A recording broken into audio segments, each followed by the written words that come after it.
Bu, ya, baik. Baik, bolehkah kita mulai sekarang? Karena ini masa perkuliahan, karena masa perkuliahan pertama dibuka dengan mata kuliah yang terkesan filsafat gitu. Saya tidak mau membuat kesan filsafat itu adalah mata kuliah yang susah gitu, makanya saya akan dengan wajah saya yang senyum-senyum menunjukkan bahwa kuliah filsafat itu enggak berat kok, enggak susah, bukan mata ilmu yang kesannya mikir gitu ya. Kita bikin kelas ini fun ya. Saya tahu Bapak Ibu semua sudah bekerja di ujung weekend ini pasti sudah the last energy that you have gitu. But you still need to learn and study. Okay. Karena sebuah keputusan kita bersama ya untuk menimba ilmu begitu.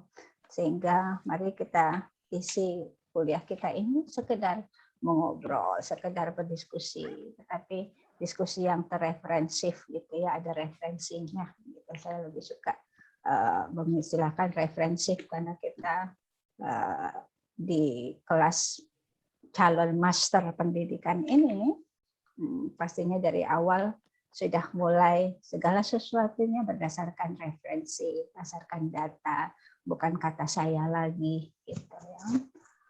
Baik. Assalamualaikum warahmatullahi wabarakatuh.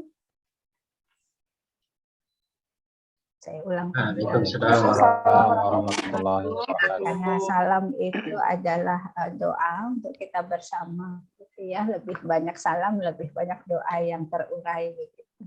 Baik. Mata kuliah kita ini adalah filsafat.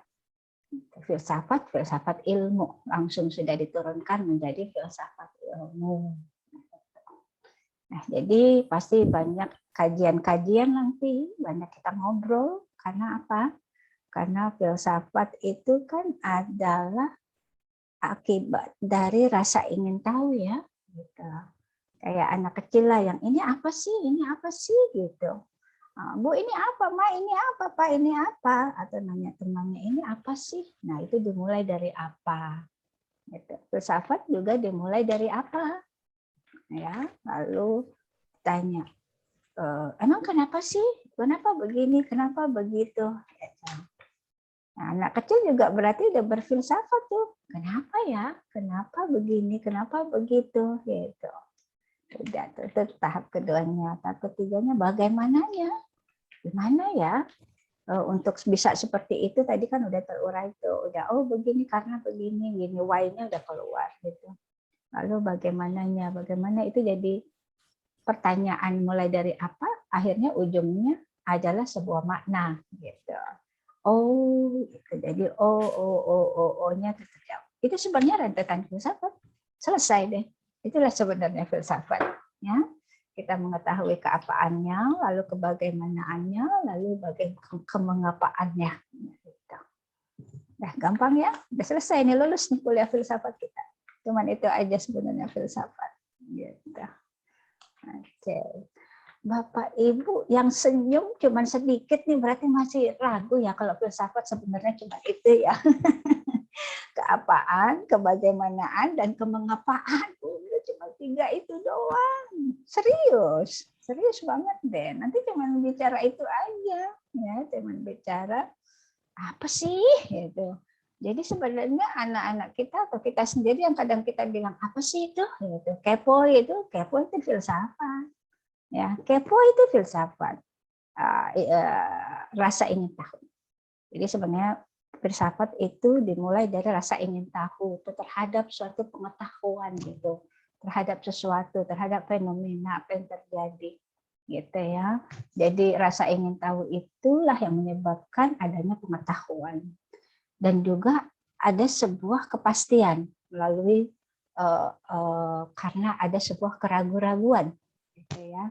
Jadi kita butuh kepastian nih karena dari latar belakang keraguan-raguan terhadap sesuatu, sehingga dilakukanlah penyelidikan, penelitian, analisis, gitu ya. Dengan menggunakan apa? Nggak asal, dengan menggunakan akal dan budi. gitu ya. Jadi filsafat itu harus berlandaskan akal dan budi untuk mengetahui segala sesuatu tentang hakikat sesuatu yang ada, yaitu sebabnya apa sih, sebab penyebabnya, lalu mengacu pada asal muasalnya dari mana, lalu apa sih hukumnya, begitu. Nah, gitu aja sih sebenarnya, itu yang disebut filsafat, begitu ya. Jadi karena rasa ingin tahu dan keraguan itulah untuk mendapatkan pengetahuan dan kepastian, gitu. Dengan menggunakan akal budi untuk mencari sebab akibat, asal muasal hukumnya, begitu. Nah, itu dapat kata kunci itu, sudah beberapa dapat kata kunci ya. Jadi kata kunci yang pertama cuma keapaan, kebagaimanaan, dan kemengapaan. Dan kemengapaan itu akhirnya ujungnya kebermanfaatan, gitu. Yang disebut hakikat, gitu. Sejatinya. Gitu. Jadi core of the problem, core of the knowledge, gitu ya, core of the situation. Begitu. Itu. Mudah kan Bapak Ibu? Baik, sekarang kita berfilsafat Ria.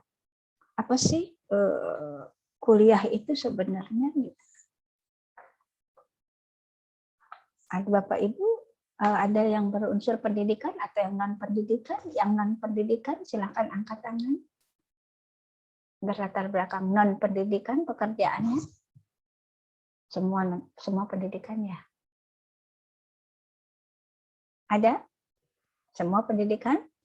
Oke, nggak apa-apa Bu, dibuka aja itunya Bapak Ibu, mic-nya silakan berbicara karena filsafat itu kita ngobrol, harus dikaji. Gitu. Apakah internet saya connection unstable? Masih terdengar suara saya dengan jelas? Oke, baik. Baik, silakan. Masih. Masih. Yo, aduh, I'm glad to hear your voice, beautiful voice. Ya. Ayo, kelas kita dipenuhi dengan celoteh-celoteh yang bermanfaat. Silakan. Baik. Jadi pertanyaan pertama kita berfilsafat. Bapak Andi kayaknya. Pak Andi, kenapa Pak Andi?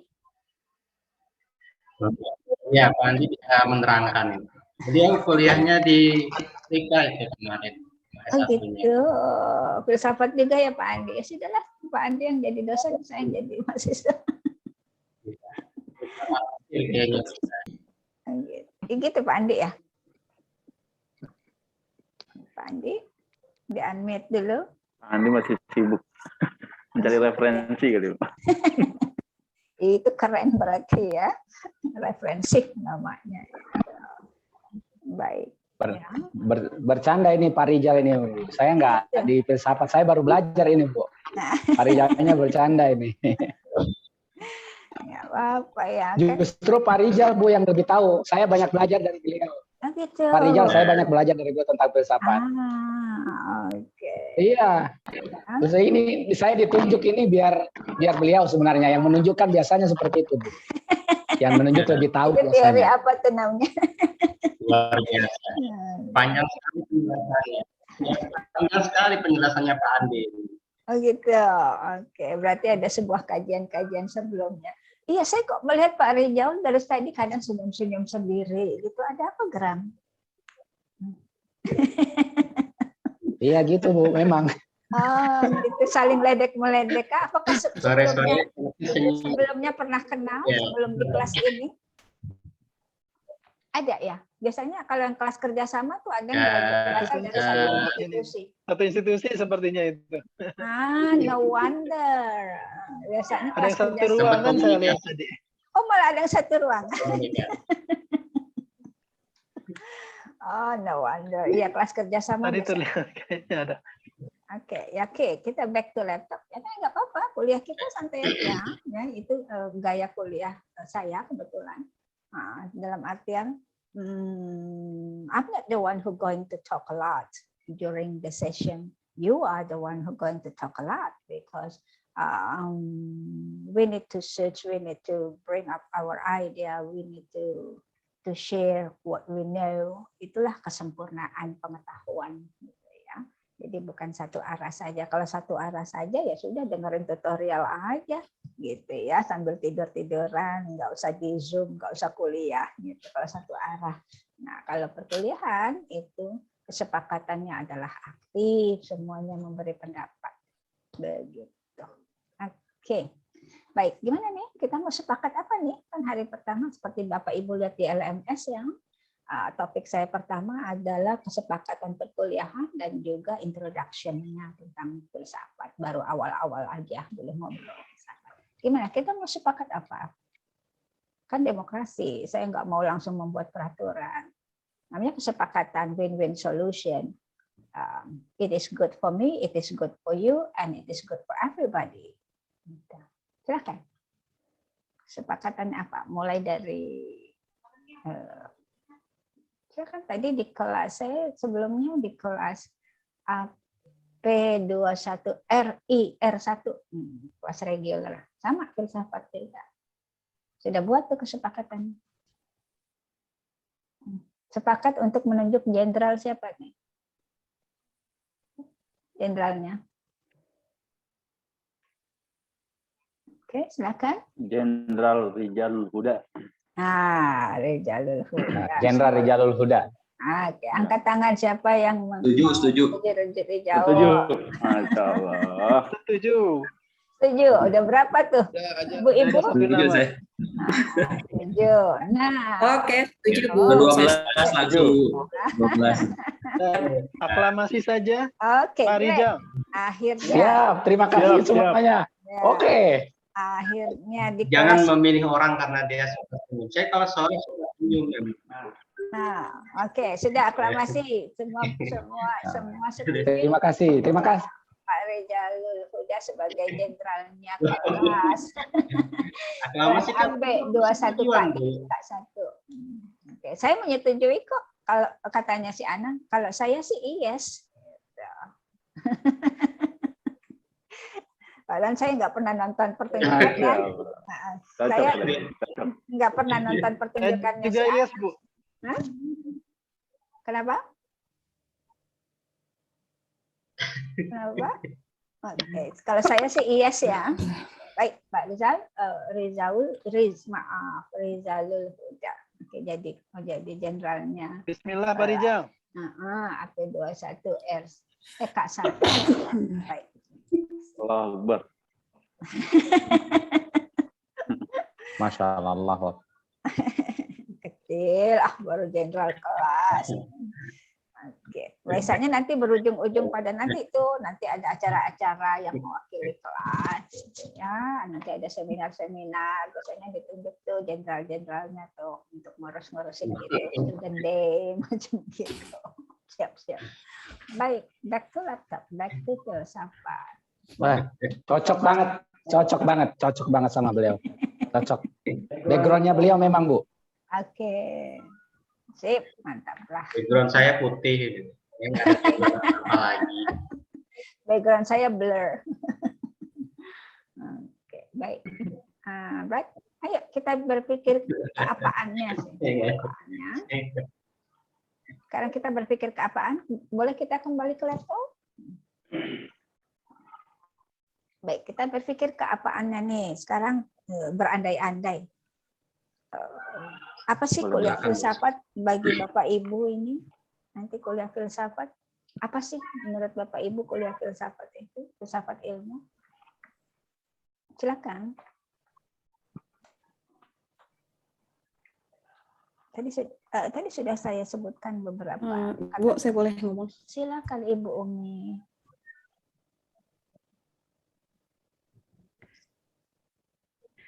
Mungkin kalau bagi saya mungkin baru banget ya untuk belajar ilmu filsafat. Kalau background-nya dulu kan nggak ada belajar tentang pendidikan karena saya kan S1-nya non-dik. Nah, jadi dari kesimpulan yang saya dengar dari Ibu, saya ilmu filsafat itu berguna untuk perkuliahan ini karena kan pada dasarnya ilmu filsafat itu kan berusaha mencari kebenaran atau ilmu yang ada yang kita ingin ketahui berdasarkan akal dan budi dan ilmu-ilmu yang terkait yang telah teruji. Nah, mungkin tuntutan kita setelah belajar ilmu filsafat untuk program S2 ini, mungkin kita akan berpikir lebih untuk mencari tahu, menggali apa-apa saja yang harus dikembangkan, diteliti lagi, sehingga kita juga mendorong diri kita agar lebih aktif untuk melakukan penelitian-penelitian seperti itu, tapi berdasarkan ilmu yang kita pelajari secara pastinya itu, Ibu. Mungkin itu aja. Makasih, Ibu. Mantap, itu bukan mungkin, itu udah pasti. Sering sekali kita bicara mungkin pada sebuah kepastian gitu ya. Jadi kalau kita merasa itu, oke, kayaknya itu deh jawabannya, udah langsung jangan bilang mungkin, ragu-ragunya dihilangkan gitu ya. Banyak dari kita yang sering sekali mengucapkan kata mungkin, padahal sebenarnya itu pasti. Thank you Ibu Umi, very good. Oke, silakan yang lain.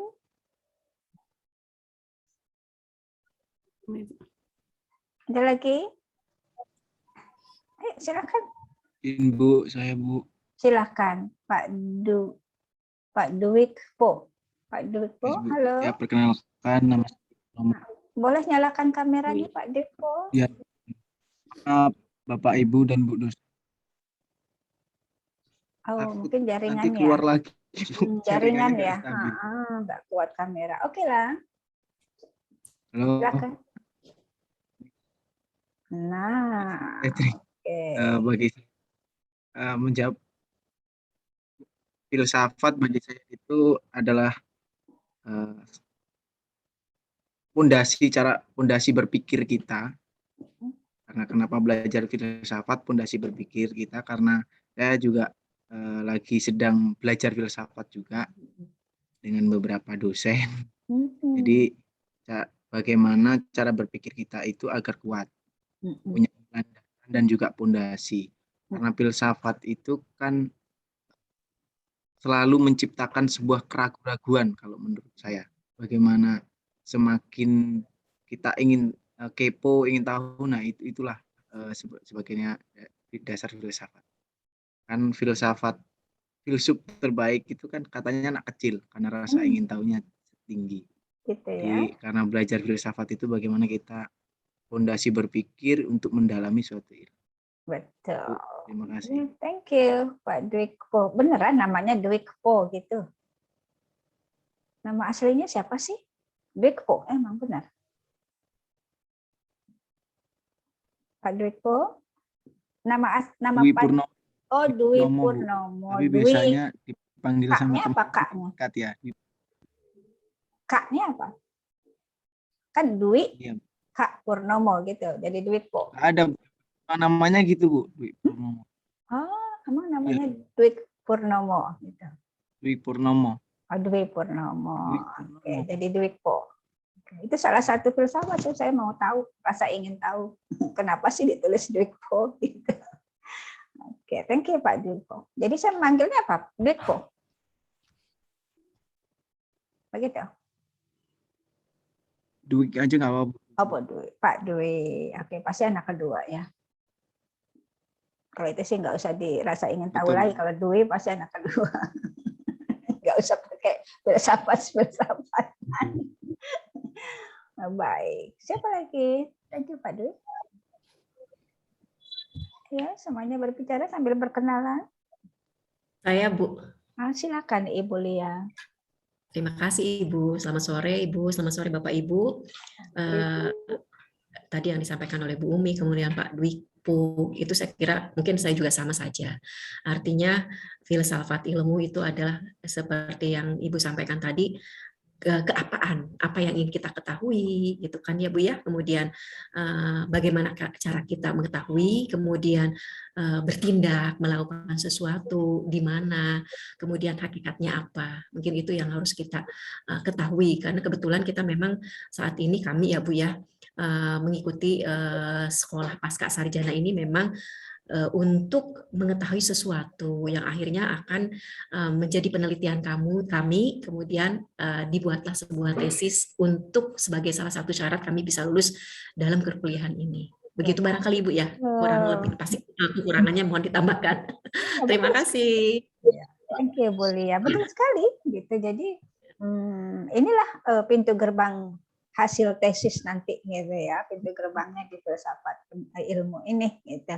Itu yang membawa kita nanti membuat sebuah karya ilmiah kita sendiri gitu ya, yang dianjurkan original gitu, jangan copy paste atau yang sudah basi gitu ya, tapi ada sebuah kebaruan di situ, ada sebuah novelty dari penelitian kita. Ya karena berdasarkan filsafat itu mengatakan ilmu tuh nggak pernah berhenti, karena selalu ada rasa ingin tahu. Sudah dapat ini, kenapa lagi ya begitu ya? Oh, udah jawabnya. Ternyata ada masalah lagi terkait itu. Wah, berarti tadi teorinya belum pas tuh. Wah, dicari lagi gitu terus. Karena itulah kekuatan anugerah dari Allah Maha Pemberi, yaitu akal dan budi gitu. Coba kalau kita nggak punya akal dan budi, berhenti kita berpikir, ya, logika kita nggak bermain, kolbu kita nggak bermain, jadi nggak ada pertanyaan-pertanyaan segitu, ya sudah layaknya bukan manusia, yang makhluk yang lainnya gitu, hanya diberi insting saja. Oke, ada lagi yang mau berpendapat lain? Silahkan. Mungkin saya coba ya Bu ya. Silahkan. Jangan mungkin Pak, Bapak udah kepengen menjawab, udah pasti, jadi jangan mungkin lagi. Saya coba. Oke, silakan. Ya tadi ya, melengkapi teman-teman yang sudah menjawab tadi, saya juga jadi belajar dari teman-teman, belajar menyimpulkan sesuatu. Jadi ada dua hal yang saya tangkap. Yang pertama adalah kita belajar filsafat tuh belajar menguji pengetahuan kita, belajar menganalisa pengetahuan ya tadi yang tadi seperti Ibu sebut. Jadi kita kalau tahu sesuatu, kita harus tahu itu apa, mengapa, dan bagaimana. Yang kedua adalah ketika kita sudah mengetahui sesuatu, kita harus belajar juga untuk menguji pengetahuan tersebut hingga bisa dilahirkan ilmu yang baru atau pengetahuan yang baru. Kira-kira demikian kayaknya sih ya. Iya, kayaknya sih yes gitu. Menurut saya sih yes. Oke, thank you Pak Rizal. Betul sekali ya.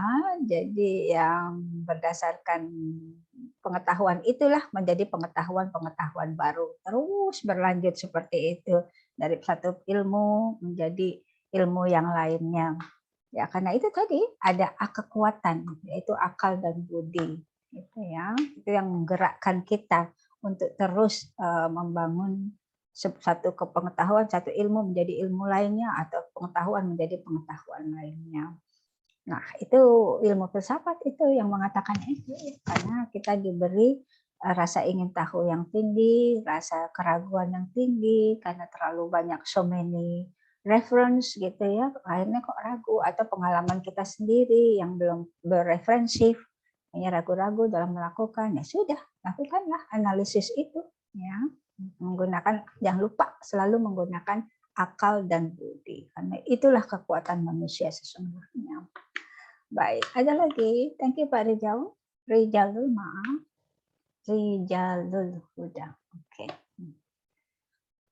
Silakan. Ada lagi?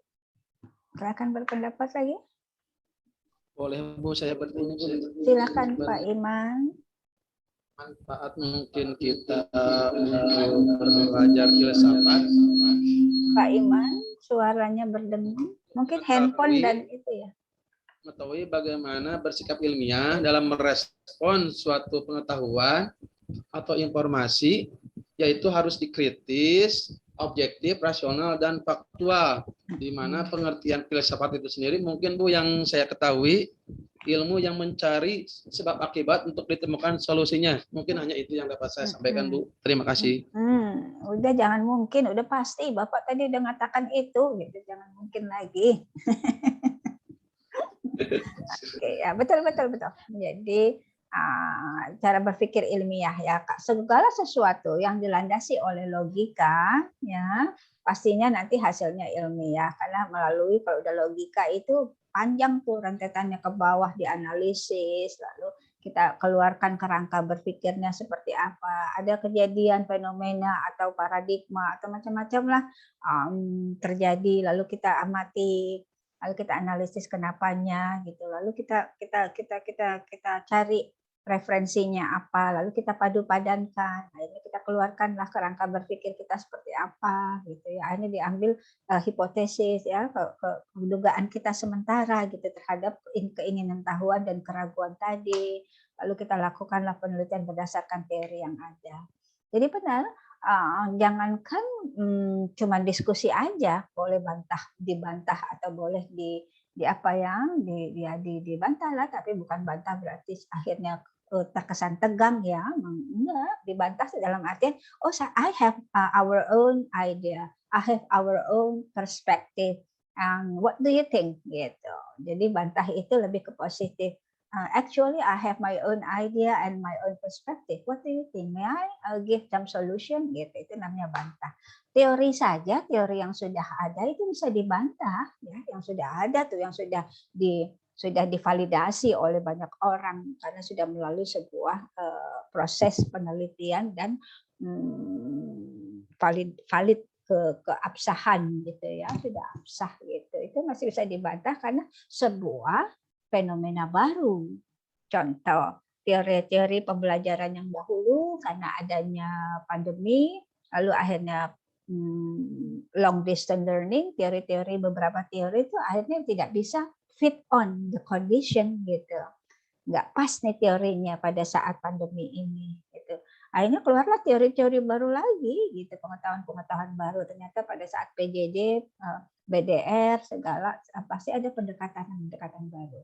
Jadi teori-teori itu bisa terbantahkan atau dikembangkan kembali berdasarkan fenomena, berdasarkan situasi gitu ya, sehingga ilmu pengetahuan itu terus-menerus berkembang begitu. Baik, terima kasih Pak Imam. Siapa lagi? Pak Suwandi. Benar Pak Suwandi satu kantor sama Pak Rizalul. Satu kamar sama Pak Arif. Satu kamar. Satu kantor. Oh, satu kantor.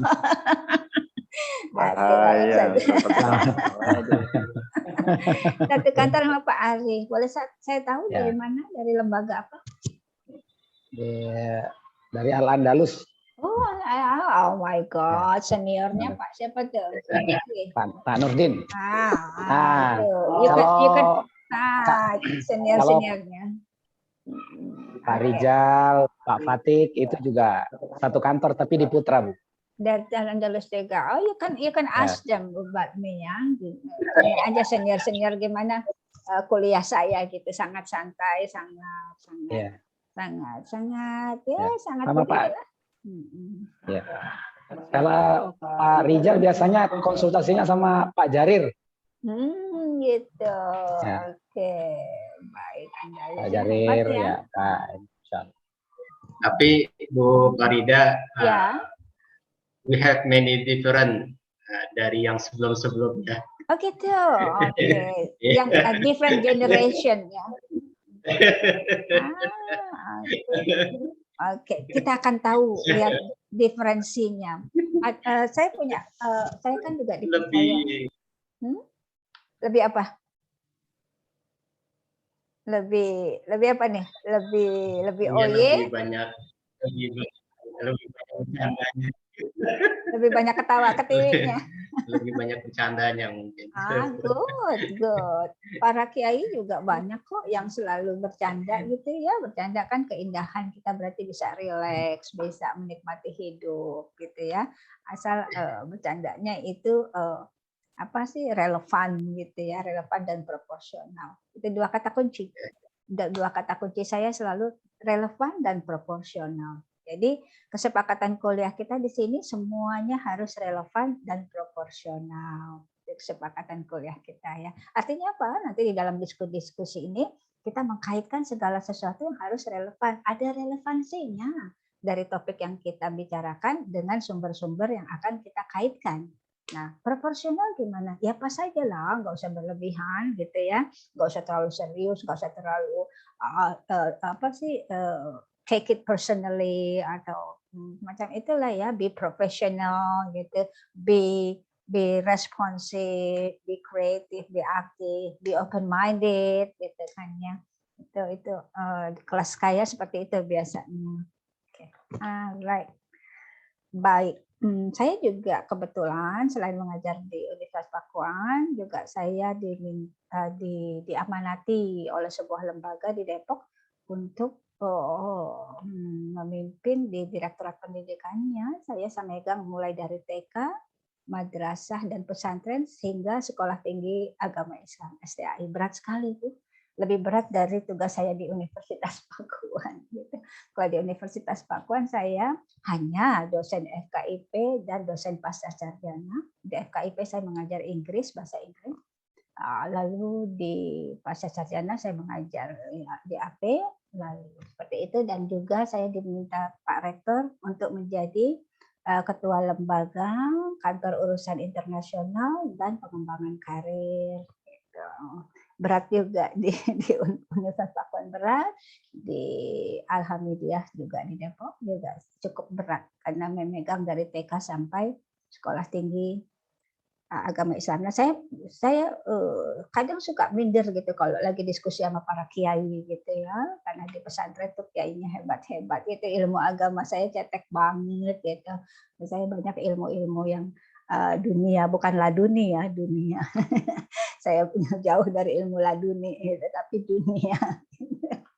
Kayak gitu. Tapi nggak apa-apa, itulah filsafat gitu. Saya belajar gitu dari filsafat itu, saya akhirnya tawadhu gitu ya. Dalam artian saya harus kejar semua ilmu-ilmu yang belum saya dapat gitu. Mungkin Allah Maha Petunjuk menuntun saya masuk ke pesantren gitu ya, mengasuh pesantren daripada sebelumnya saya bekerja di sekolah internasional saja. Saya tidak pernah bersinggungan dengan sekolah nasional gitu. Yang ada adalah sekolah nasional plus. Tiba-tiba saya diminta untuk membantu di Direktorat Pendidikan sebagai Direktur Pendidikan di pesantren di Yayasan Islam. Itu adalah berkah buat saya. Baik, begitulah itu intinya filsafat ya, karena keingintahuan kita. Jadi kita tetap eksis, tetap tidak tertinggal begitu. Baik, ada lagi? Siapa lagi yang mau berpendapat tentang supaya kita paham banget dulu nih sebelum kita jalan-jalan tentang jalan-jalan di kajian-kajian yang lebih dalam lagi, harus paham dulu apa sih filsafat ilmu itu. Baik. Ada lagi yang belum dapat? Pak Arif gimana Pak Arif? Pak Arif Andalusia juga? Andalus juga. Ya, Bu, satu Jadi Pak satu Arif, lembaga dengan Pak Suwandi, dengan Pak Pak Suwandi, Rijal, Pak Rijal, dan Pak Rijal, Pak Patik, Pak Rijal. Rijalul Huda.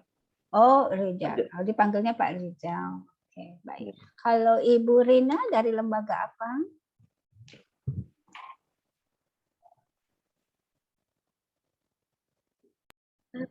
Saya dari pendidikan, Ibu. Dari mana lembaga? Ya, dari SMK. SMK. Ya, betul. Di Bogor? Dari SMK. Bukan, di Sukabumi, Ibu. Sukabumi. Berarti Ibu ini dari Sukabumi. Ya. Wow, hebat. Ya, betul. Sama Pak Iman, Ibu, serumah. Serumah? Serumah sama Pak Iman.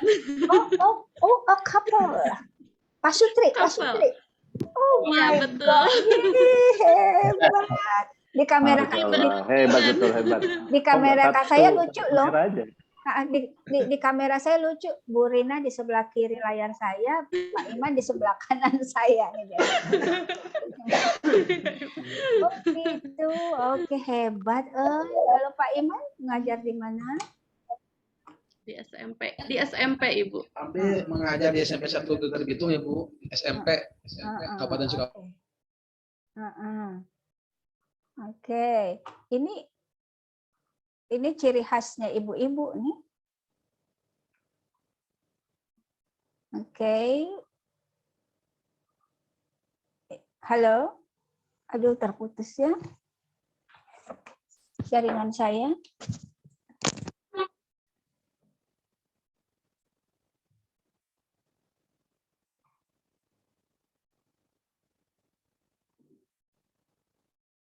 Ya, Bu, dulu di kesatuan.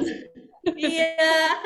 Maaf sekali saya barusan terlempar ya. Saya soalnya kuliah dari rumah. Silakan Ibu dilanjut. Jaringannya kadang. Tadi tuh kecenderungannya tuh saya nanya Pak Iman ya, yang jawab Bu Rina gitu, itu kecenderungan istri-istri tuh. Dia lupa kalau kita lagi di kelas masing-masing mahasiswa dominasi sang istri. Saya bisa rasakan gitu. Gimana bapak-bapak gitu ya? Biasanya gitu ya, istri mendominasi percakapan ya. Seru. Hebat. Ini kepo saya nih, kan filsafat ya. Enggak berat bayar uang kuliah. Itu berat. Insya Allah ada rezekinya. Ada rezekinya karena ilmunya gaji masing-masing ya. Iya, Bu. Yang lucu nih, ini kan konsepnya istri nih, filosofinya istri. Duit suami adalah duit saya. Gitu.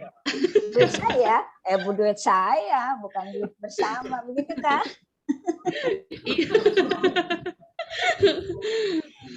itu perempuan banget itu. Mudah-mudahan enggak ya Bu Rina dan dia ya.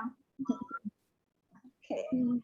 Kita hidup bersama berarti everything is for the best of us gitu. Baik.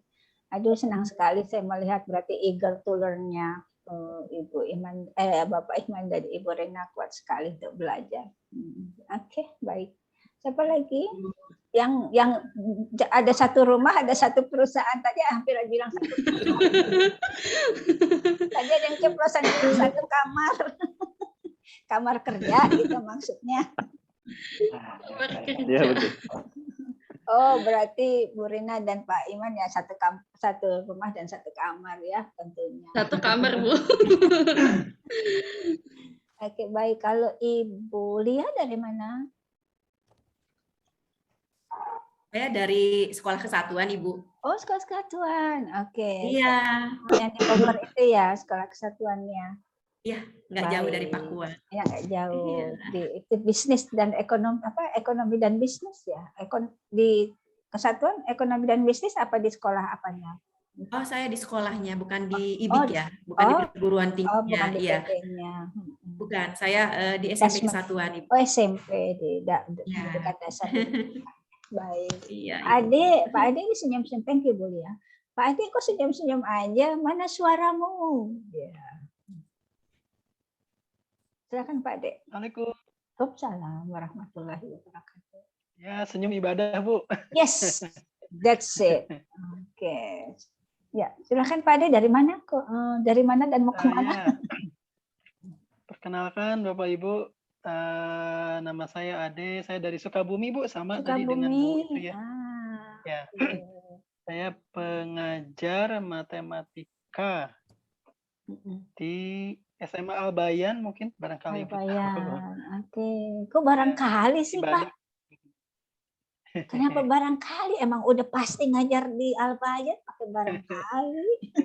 Gantinya karena saya larang pakai mungkin, langsung dia ganti pakai barangkali. Cerdas itu namanya. Cari anonimnya. Ya, anonim sinonim. Oke, good. Seru ya kuliah kita ngobrol. Baik. Pak Agi, thank you Pak Ade. Pak Agi. Pak Agi Regiwa. Silakan. Ya Bu, salam kenal. Teman-teman salam kenal. Yo. Saya Agi Regiwa dari SMA Bu. Kalau yang lain kan sekolahnya keren-keren Bu ya, Al-Bayan dan sebagainya. Saya dari Kabupaten Sukabumi, SMA Bina Persada Bu. Keren itu namanya aja Bina Persada. Oh, belum sehebat yang lain. You should be proud of yourself. You should be proud of your own institution gitu. Siapa lagi yang bisa membanggakan kalau bukan diri kita? Oh ya, siap-siap. Oke.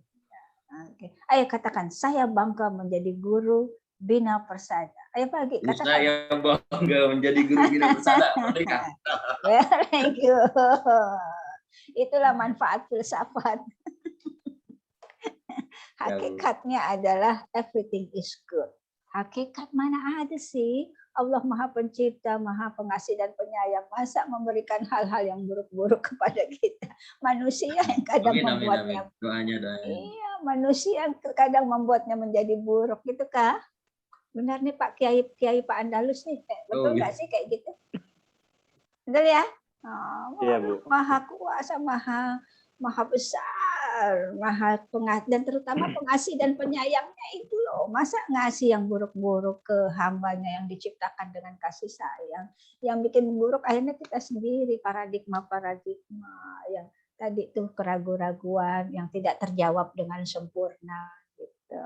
Akhirnya menjadikan buruk, the worst. Bahasa Inggrisnya jadi worst, memburuk, bukan buruk, memburuk. Gitu.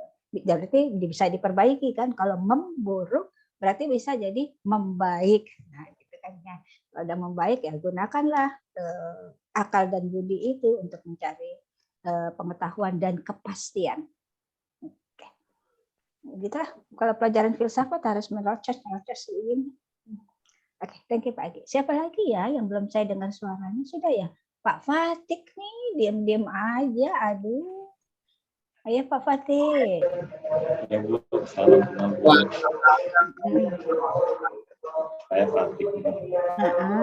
Saya juniornya dari Pak Jenderal Bu. Oh gitu, Andalus juga. Iya. Oh, makanya dari tadi itu pada senyum-senyum gitu. Oh my God, ternyata ini jawabannya. Kepo dong. Kepo dong, dibayarin ya kuliahnya ya. Dibayarin ya kuliahnya, Andalus ya. Kepo dong. Mungkin lebih tepatnya ini Bu, apa namanya? Pak Rijal gimana? Subsidi beasiswa. Ada MOU-nya Bu. Oh ada MOU, wow. Oke, ya, harus berbakti pada negara ya, pada negara Andalus ya. Iya dong, harus dong. Itu namanya take and give. Padahal sekarang mestinya give dulu baru take ya. Jadi nggak apa-apa lah, terkadang take and give, kadang give and take gitu ya. Oh, satu bendera nih Pak Pati, Andalus ya. Oke. Berarti Pak Arif juga nih. Satu MOU malah nanti. MOU-nya sama namanya doang beda. Oke, baik. Oke. Ya, back to laptop ya. Berarti kuliah kita seperti ini santai saja, tapi santai dan bermakna. Ambil hakikatnya. Berarti hakikat ngobrol ini apa tadi? Hakikat ngobrol yang santai itu hakikatnya apa? Silakan, sudah mulai. Apa hakikat ngobrol santai tapi bermakna? Bermakna. Kalau kata pepatah, tak kenal maka tak sayang.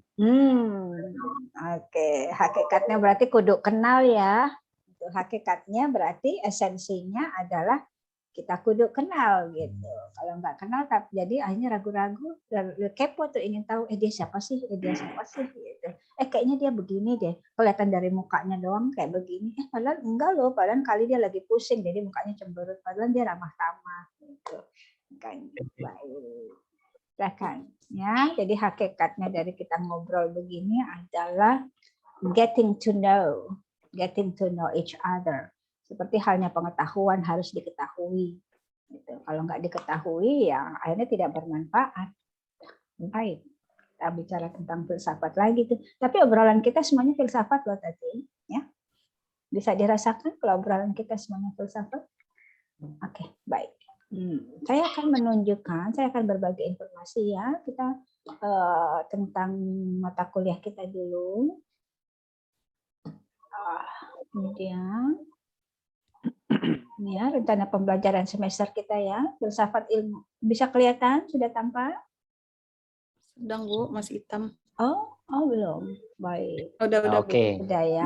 Sudah. Oke, ini rencana pembelajaran semester kita. Khusus mata kuliah filsafat itu yang membuat adalah tim dari Sekolah Pasca Sarjana. Gitu ya. Nanti ini rencananya Oke, 2 SKS ya. Lalu deskripsi perkuliahannya, tuh dia di sini meningkatkan kompetensi dalam memahami, mengembangkan, menyelesaikan masalah dan menganalisis. Tuh, ada kata hakikat di sini. Konsep dengan paradigma baru tentang hakikat ilmu pengetahuan dan mengimplementasikannya. Nah, jadi sebelum mengimplementasikan, mari mengobrol. Bagaimana bisa mengimplementasikan, ngobrol aja enggak gitu kan ya. Jadi harus ngobrol, harus diskusi, mengkaji.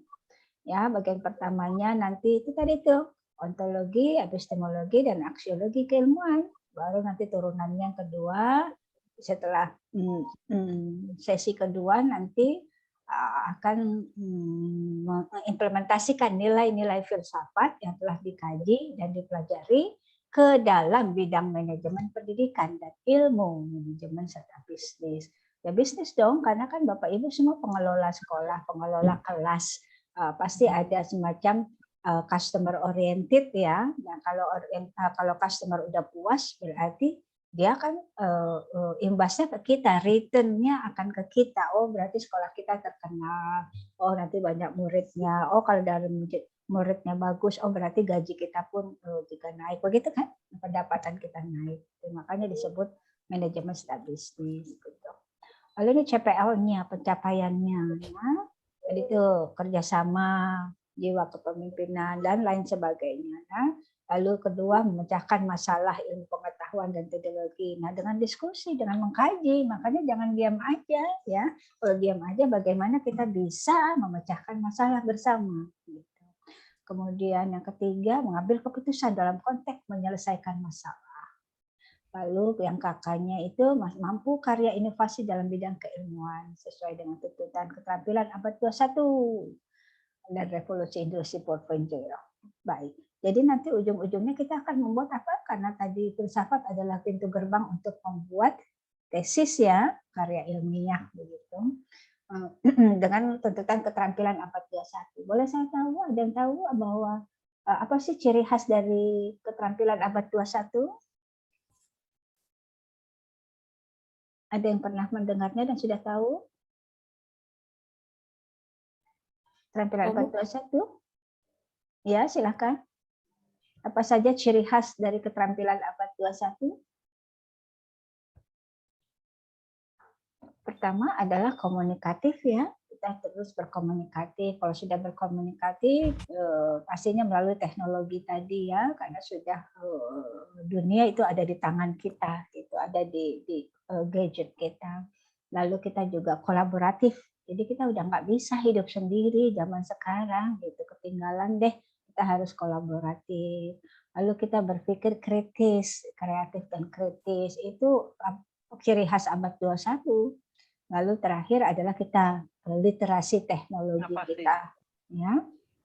Literasi teknologi kita harus kuat karena sudah semuanya jarak jauh semua. Kalau kita literasi teknologi kita gagap, ya, kita akan tertinggal. Begitu juga berarti konteksnya ke tuntutan revolusi industri, gitu ya. Semuanya harus jadi komunikatif, kolaboratif, lalu berpikir kritis dan inovatif, dan juga literasi teknologi. Lalu catatan pembelajarannya sama tadi ya, pertama memiliki kerjasama, bla bla bla dan sebagainya. Nanti silakan dibaca saja. Kalau nanti saya bisa kasih.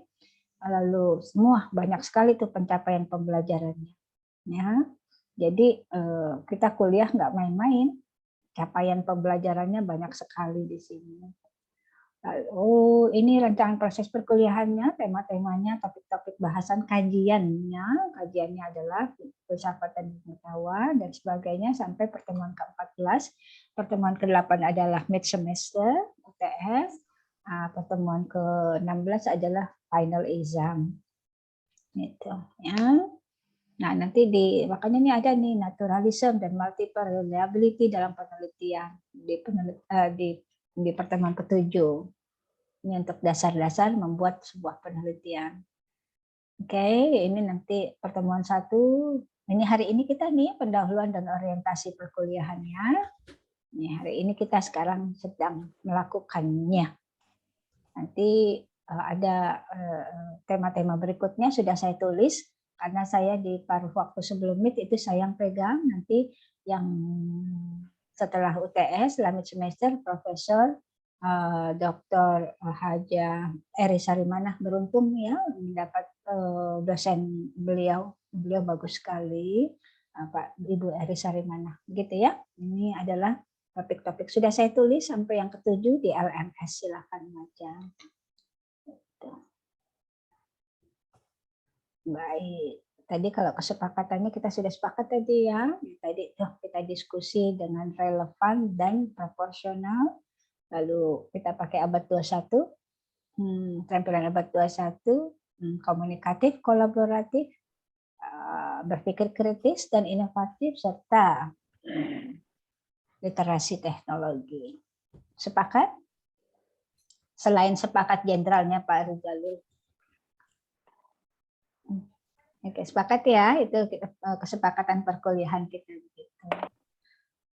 Saya cenderung untuk memberi skornya lebih pada, walaupun sudah ada di situ ya tulisan skornya mid semester perkuliahan 30%, berapa persen, tapi saya cenderung untuk melihat attitude dulu. Kan pasti guru-guru tahu ya, knowledge, skill, attitude gitu. Kalau saya balik attitude dulu, baru knowledge dan skill. Karena apa? Saya melihat andai kata siapapun dia mau lulusan Oxford, mau lulusan macam-macam Yale atau apa, tapi dia nggak punya attitude, buat saya ilmu pengetahuannya akan sirna, begitu ya. Tidak ada indah-indahnya. Jadi kita harus mengutamakan attitude karena kita punya budi, gitu ya. Budi kolbu yang itu adalah kekuatan manusia di situ, kolbunya.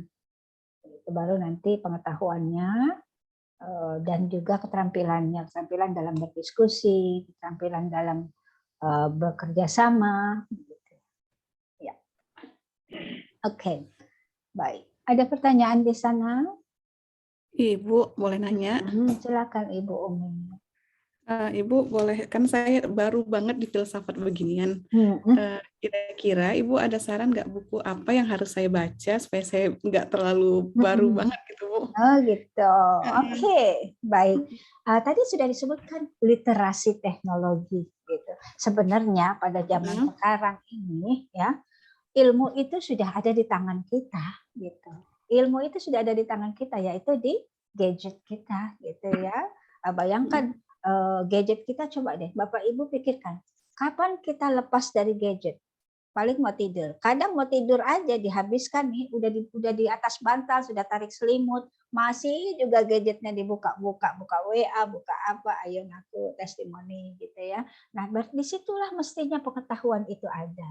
Jadi sumber-sumber informasi itu bisa diambil dari jurnal nasional maupun internasional ya, atau melalui kajian-kajian begitu. Nah, malah di jurnal itu adalah pilihan terdapat beberapa karya ilmiah yang pilihan.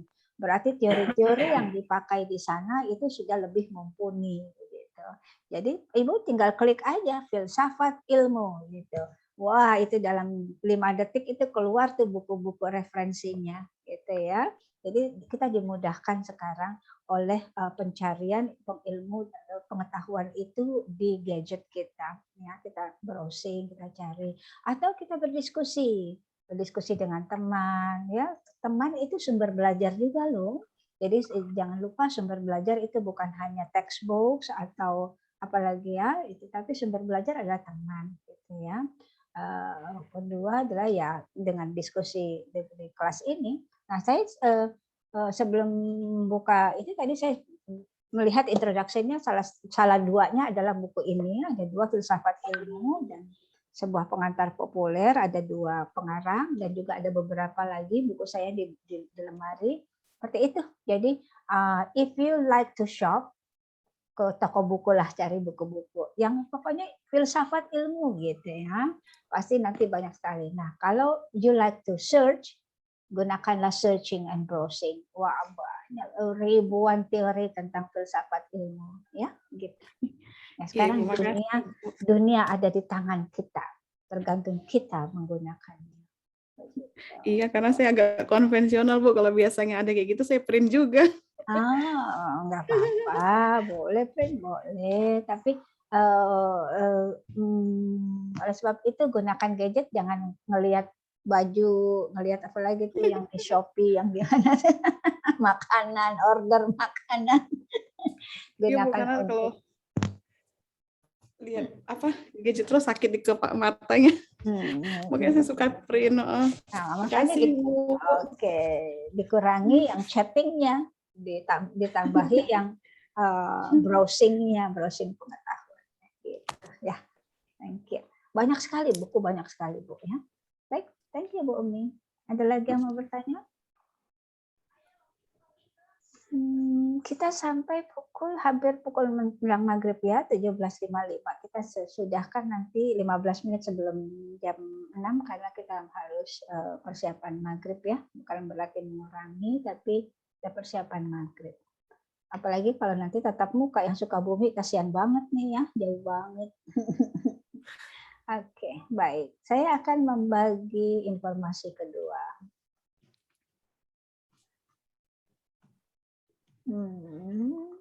Oke. Ini tadi adalah hasil dari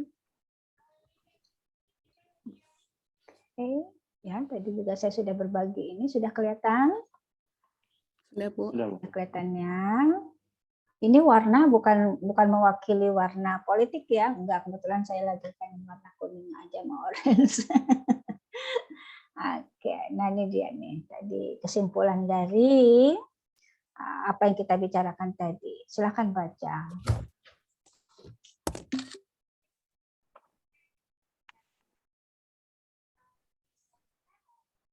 Oke.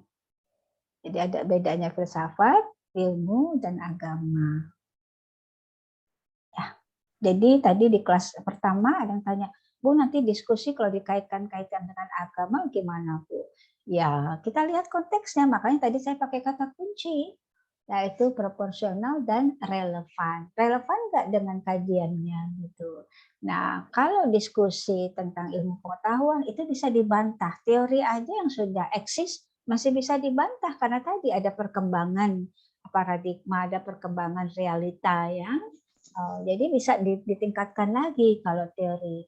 Namun kalau agama itu jelas sudah kebenaran yang bersumber dari wahyu Tuhan mengenai berbagai hal kehidupan manusia dengan lingkungannya. Berarti kalau sudah kebenaran berarti sudah tidak bisa dibantah gitu ya. Berarti intinya ya sudah seperti itu.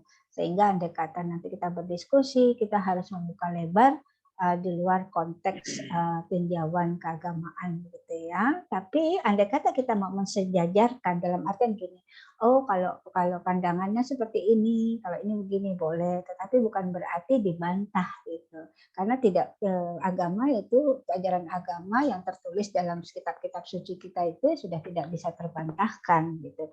Padahal kalau filsafat harus membantah karena itulah perkembangan pengetahuan, harus terus digali sampai ke akar-akarnya gitu ya, sampai hanya ditemukan lagi ilmu baru, pengetahuan baru. Ya, kita sepakat di sini ya. Kalau ilmu tadi kan kumpulan pengetahuan melalui suatu kenyataan yang tersusun sistematis dari usaha manusia. Ilmu itu manusia yang dilakukan dengan penyelidikan. Kalau agama itu tidak kebenaran yang bersumber dari wahyu Allah. Ya, kalau si Aristoteles bicara seperti ini, kalau ada pembagian filsafat ya, ada filsafat spekulatif, teoritis, yang bersifat objektif yaitu ilmu demi ilmu, ilmu demi ilmu. Gitu. Ada ilmu murni, ada ilmu terapan. Gitu. Contohnya fisika, umpama.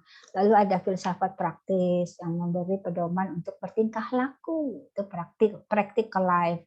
Yang disebut etika atau politik, ilmu politik atau ilmu etika macam itu.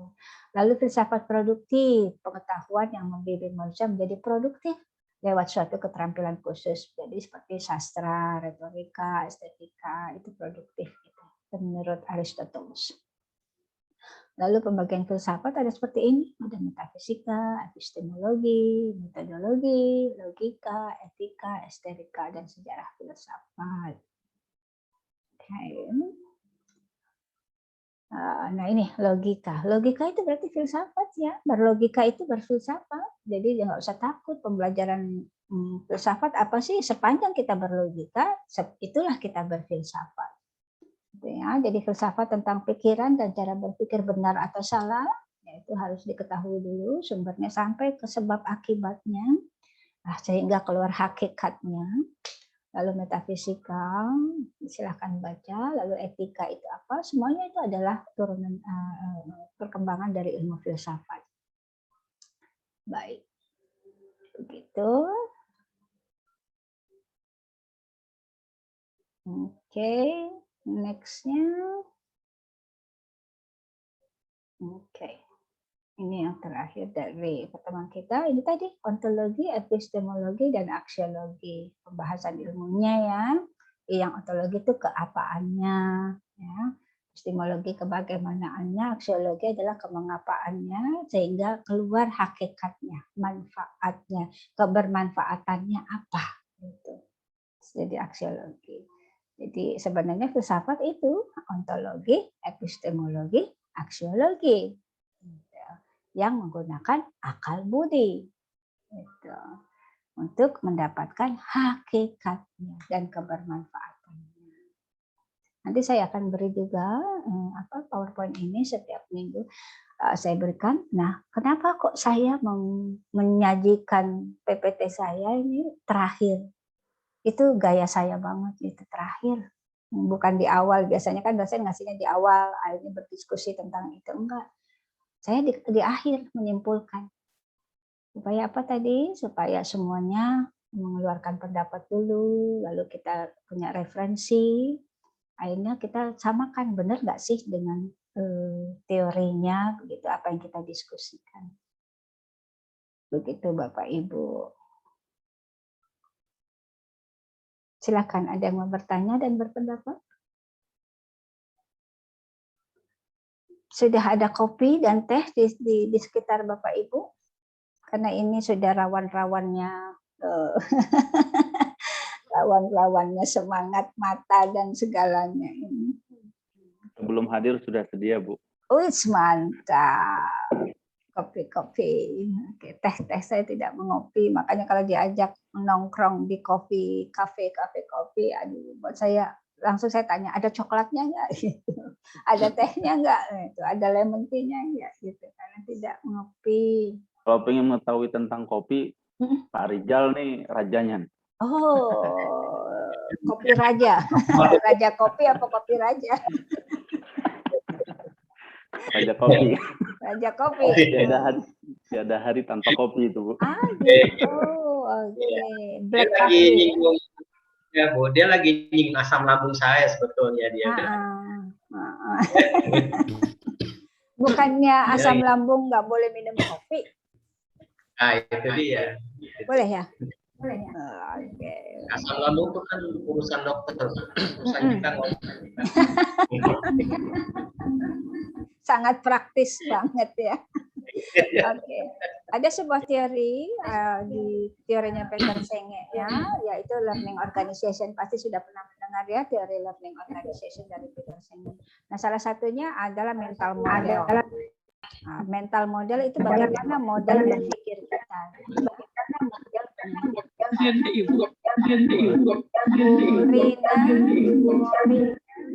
Ibu Rina. Kayaknya Ibu Rina baru muncul ya? Sejak tadi kan Ibu Rina apa baru muncul? Enggak, Ibu, ini kepencet Ibu. Oh, ada dua. Yang di HP-nya kan Ibu, maaf. Oke. Rina, oh ya Rina. Kirain. Oh, ada. Iya, maaf Ibu, mohon maaf. Oke, coba salah satunya di mana? Oke. Jadi enggak itu ya. Oke, baik. Ada teorinya dari Peter Senge, itu salah satu dari learning organization, itu disebutkan adalah mental model. Mental model adalah model mental berpikir kita itu ya. Ada 3 tataran di sana. Ada tataran praktis, ya, ada tataran teoritis, ada tataran esensi, yaitu filosofis begitu. Nah, di mana kita berada? Kalau tataran praktis tadi kayak gitu tuh santai gitu. Lambung urusan dokter gitu ya, ngopi aja. Seingatnya kita, sepemikirannya kita gitu. Alhamdulillah, pokoknya efektif, pokoknya kita senang, happy gitu. Ini nggak apa-apa kok Pak, nggak salah kok Pak begitu. Ini saya mengibaratkannya seperti itu. Tataran praktis yang sangat ya praktis buat kita lah gitu ya. Nah, sejalannya dengan kematangan kita berpikir, kita naik tuh tataran teoritis. Nah, Bapak Ibu sekarang lagi naik nih ya. Semuanya pakai teori, nanti itu mengacu pada referensi teori. Nah, kalau sudah kita temukan, oh ternyata teori-teori ini benar ya, di lapangan ada paradigma itu. Oh, kenapa? Begitulah. Ternyata benar, kenapa terjadi masalah itu? Karena kita tidak melakukan teori ini gitu. Atau sebaliknya, ada sesuatu yang nggak ada teorinya, ini kita bisa temukan gitu ya. Nah, kalau sudah begitu akhirnya kelihatan intinya, esensinya. Jadi tataran berpikir ketiga adalah esensi. Kita mencari esensinya. Apa sih esensi dari kita kuliah ini? Gitu. Apa sih esensi secangkir kopi? Gitu. Nah, esensi itu adalah hakikat gitu ya. Jadi sebenarnya mental model yang diangkat oleh Peter Senge itu adalah arahnya ke filsafat. Bagaimana cara berpikir kita itu langsung masuk ke hakikat, masuk ke esensi. Capek Bu, tiap sesuatu yang terjadi di keliling kita berpikir sampai ke esensinya. Enggak kok, enggak banget, gampang banget gitu ya. Nah, itu yang membuat kita wiser, lebih bijak, lebih terbuka. Akhirnya kita jadi open minded gitu. Lalu lebih menghargai makna hidup gitu. Jadi filsafat ujung-ujungnya larinya nanti bagaimana sebuah keyakinan itu membuat kita menjadi bermakna, hakikat. Baik, Bapak Ibu, ada pertanyaan lagi? Saya bertanya Ibu. Ya, saya silakan tadi. Pak Rijal. Menarik. Ya, menarik dengan tadi pernyataan Ibu soal pada akhirnya kita harus berpikir secara esensial. Ya, mungkin di situ apa ya, orang bilang kebijaksanaan ya. Mencari sesuatu yang bijak di dalam hidup. Ini ini menarik itu buat saya pribadi karena pada banyak hal di kehidupan kita, kebijaksanaan itu hari-hari ini tuh tidak terlalu penting. Karena tidak selalu mendukung dari proses kapital gitu. Baik itu tataran pada bisnis yang memang mungkin dia berhubungan langsung dengan untung dan rugi, sampai pada dinamika pengelolaan sebuah lembaga pendidikan. Ini mungkin teman-teman juga sama lah, pernah berdiskusi dengan orang atau banyak sekali berdiskusi dengan orang yang intinya sih memang kita dalam menjalankan menjalankan fungsi sebagai guru atau bahkan menjalankan fungsi sebagai pengurus sebuah lembaga, hal yang bersifat bijak itu ya tadi ya, kalau Ibu bilang itu sebetulnya mudah, tapi pada tataran yang yang praktis itu sulit karena seperti tidak bertemu di level yang sama kebutuhan praktis itu sendiri dalam pengambilan sebuah keputusan. Itu kira-kira gimana, Bu? Gitu. Tuh, ya. Tingkatan itu, hierarki berpikir itu needs a process, a very long process gitu ya. Jadi namanya tangga gitu kan ya. Jadi ya pastinya ada sebuah upaya kita naik, kaki kita langkahkan ke atas, lebih ke atas lagi, higher and higher. Berarti kan ada sebuah upaya dong. Berarti pertama upaya adalah kita niat nih emang naik nih gitu. Niat emang kepengen naik tangga gitu kan. Kedua kita cari teknisnya, gimana nih supaya naik tangga ini nggak capek atau nggak limbung gitu, atau supaya aman gitu. Lalu berarti ada tataran niat dulu, keinginan gitu ya. Lalu ada kedua ada teknis, secara teknis kita amati.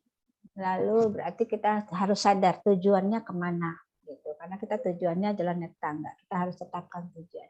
Begitu juga dengan seperti itu, naik dari tataran praktis ke tataran esensi gitu. Nah, itu butuh proses. Nah, di tengahnya tadi kan dijembatani oleh pengetahuan ya, teoritis ya. Nah, itu berarti memang intinya adalah di bagaimana kita mau membaca, mereferensi. Yang saya senangnya referensif. Jadi kita tuh referensif gitu. Jadi bukan kata saya, bukan istilahnya di saya tadi bilang di right di left side column gitu. Left side column itu adalah berpikir terus, maksudnya mengacu pada pikiran. Kalau right side column itu adalah verbalnya, kata-kata saya gitu. Menurut saya begitu. Baik. Nah, begitu. Jadi andai kata orang belum nyampe ke esensinya, nah, umpama ada sebuah kelompok berdiskusi, satu masih tataran praktis, satu udah tataran teoritis, satu udah tataran esensi. Berdiskusi nih, kan nggak match tuh ya, nggak apple to apple gitu ya. Tapi itulah gunanya berdiskusi, bermusyawarah, dalam artian itulah esensinya pengetahuan ya. Ada istilahnya bisa dibantah gitu. Dibantah sekali lagi bukan tegang-tegangan ya, maksudnya if I have some reference, if I have some perspective, you can say it gitu. Nah, berarti yang paling tinggi itu stratanya siapa? Esensi. Yang esensi inilah yang biasanya harus lebih legowo, lebih open minded, lebih apa ya namanya? Lebih mengerti untuk oh ternyata mestinya nggak begitu, lebih membimbing gitu ya, lebih meluruskan alignment, mensejajarkan, meluruskan. Andai kata sesuatu terjadi tidak pada tempatnya gitu ya. Jadi intinya adalah bahwa mestinya yang sudah masuk tataran esensi ini, atau kita harus berpikir esensi, ya itulah yang akan mengantarkan kita pada sebuah kesepakatan gitu, atau adjustment tadi, alignment tadi gitu. Karena tidak ada sesuatu yang mutlak ya, dalam artian yang penting kita punya logika dan punya kolbu kita mengantarkan kita untuk berbicara dengan hati ya, berbicara dengan hati, bukan dengan kepentingan, bukan dengan konflik of interest, bukan dengan ego, bukan dengan bertujuan untuk saya benar dia salah gitu Pak. Jadi andai kata memang terjadi sesuatu yang tidak padan dengan apa yang kita pikirkan, ya kita mulailah dari mereferensi. Nggak apa-apa, kita bukannya merasa saya lebih pintar, yang pintar bukan kita kok, yang pintar itu referensinya kan gitu ya, teorinya ya. Tapi kita pernah membaca teori itu dan kita antarkan ke diskusi tersebut untuk memperbaiki sistem, atau sebenarnya sistem itu sudah bagus tetapi diimplementasikannya kurang bagus, jadi akhirnya nyasar gitu, nggak pas. Ya itulah kita nanti ini calon-calon master pendidikan untuk menjembataninya menggunakan referensi. Jadi nggak ada lagi debat kusir atau kata saya tadi tuh left side column dan right side column. Apakah bisa menjawab seperti itu Pak Rijalu? Ya, saya dapat beberapa kata kunci ya. Yang pertama ya menemukan antara esensial dengan hal praktis itu tadi ya, seperti the long way gitu, jalan yang panjang yang kita nggak artinya antara kedua belah pihak mungkin harus sama-sama memiliki usaha untuk mencapai yang terbaik, tidak hanya sekedar ego dan lain sebagainya. Itu yang pertama. Yang kedua yang saya tadi tangkap adalah jika terjadi satu deadlock atau satu hal yang tidak putus-putus padahal keputusan harus diambil. Maka mungkin yang esensial harus lebih membuka diri untuk kebutuhan-kebutuhan yang bersifatnya jangka pendek. Terus yang ketiga, tentu saja ke depannya ketika keputusan tersebut sudah dibuat, harus juga berani untuk dibuka kembali untuk melihat lagi apa yang terbaik untuk dilakukan. Mungkin seperti itu ya Bu ya. Ya, betul sekali, betul sekali. Jadi makanya yang masuk kategori orang esensi itu mestinya wiser gitu. Yang rasa bijaknya sudah mestinya lebih tinggi sehingga dia lebih mesti membimbing gitu ya, lebih akhirnya oke, terima dulu pendapat yang lain tapi kasih solusi gitu. Solusinya itu berdasarkan tadi referensi yaitu teori-teori yang ada sehingga inline, jadi ada alignment-nya itu dengan empirik dan teoretik begitu ya. Biasanya orang-orang yang sudah masuk tataran hakikat gitu ya, udah tataran esensi itu bisa mestinya lebih wiser. Kalau dia nggak wise berarti belum masuk tataran hakikatnya, tataran ininya cuman sekedar oh dia pintar, oh dia kaya, oh dia petinggi, oh dia ini, oh dia itu begitu. Tapi dia nggak bisa membuat sesuatu itu menjadi bijak gitu. Ya, berarti memang belum masuk ke tataran esensi gitu ya. Gitu. Itu dinamika organisasi. Oleh sebab itu perlu memang kadang kita perlu berada di masyarakat yang berbeda gitu. Karena disitulah akhirnya terjadi sebuah alignment, realignment. Kita sudah menetapkan, tetapi karena masalah paradigma, masalah kejadian sesuatu perkembangan baru, kita harus selalu merealignment. Ya, itu yang saya senang dengan istilah alignment. Kita harus selalu alignment kan itu selalu mensejajarkan, meluruskan supaya sepadan ya, pas gitu, nggak ada gap gitu. Kalau ada gap itu yang jadi bahaya gitu.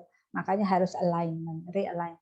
Begitu juga dengan pendidikan sekarang, banyak harus di realignment-kan dengan kondisi pendidikan, arah pendidikan sekarang karena kondisi pandemi ini. Jadi pemikiran yang terbuka adalah orang yang senang sekali merealigning atau melakukan realignment. Gitu. Nah itu adalah filsafat. Ya. Baik, Bapak Ibu, kita sudahi di sini saja Kak. Apakah ada pertanyaan lagi atau pendapat lagi? Kita sudah menjelang maghrib. Ada pendapat? Oke. Tadi kita olah bahasa, olah pikir, sekarang kita olah jari. Silakan Bapak Ibu mengetik di kolom chat, what do you think about our class this afternoon? Oke, silakan mengetik, olah jari. Tadi kita udah olah pikir, olah bahasa, sekarang kita olah jari, written language. What do you think about our class this afternoon? Silakan. Yang mau ketik duluan, yang keluar duluan dapat kopi nanti dari Pak Rizal. Jenderal gitu loh. Oke, silakan. Silakan diketik. Very very interesting. Oke, very-nya sampai 2 kali, Ada lagi? Silakan diketik. Baru 1 yang berpendapat.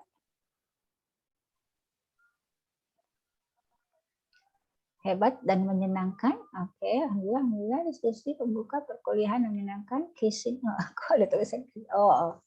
Begitu ya. Like it. Apalagi? Mestinya akan ada 10 pendapat di sini.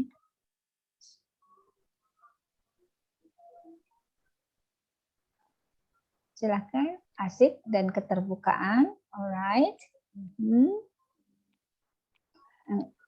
Jangan takut dikasih skor jelek kalau gara-gara mengkritisi, nggak apa-apa. Kritisi itu bagus sekali mestinya.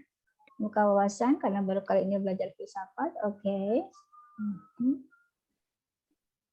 Record perkuliahan dengan Ibu bisa kami akses nanti. Nanti saya kasih ya, saya masukkan ke dalam saya masukkan video, dan saya kasih link YouTube-nya nanti, ya. Oke. Kelas filsafat pertama yang begitu luar biasa bagi saya, walaupun pertama sekali tapi sangat bermakna. Oke, thank you. Ada lagi? Oke, makasih Bu. Singkat sekali. Alhamdulillah tidak menegangkan, menarik dan menambah ilmu tentang filsafat. Oke. Ya, semua sudah menulis kah? Nah, chatnya baru 10. Oke, semua sudah menulis. Baik. Berarti kesimpulannya everybody happy to learn filsafat, dan filsafat is a very easy knowledge ya ternyata ya. It is really been menambah wawasan tentang filsafat. Okay. It had been connected with our life actually, filsafat itu ya. Jadi jangan lagi berparadigma filsafat itu ilmu yang sulit, no way, tergantung dari kita. Ya tadi ya.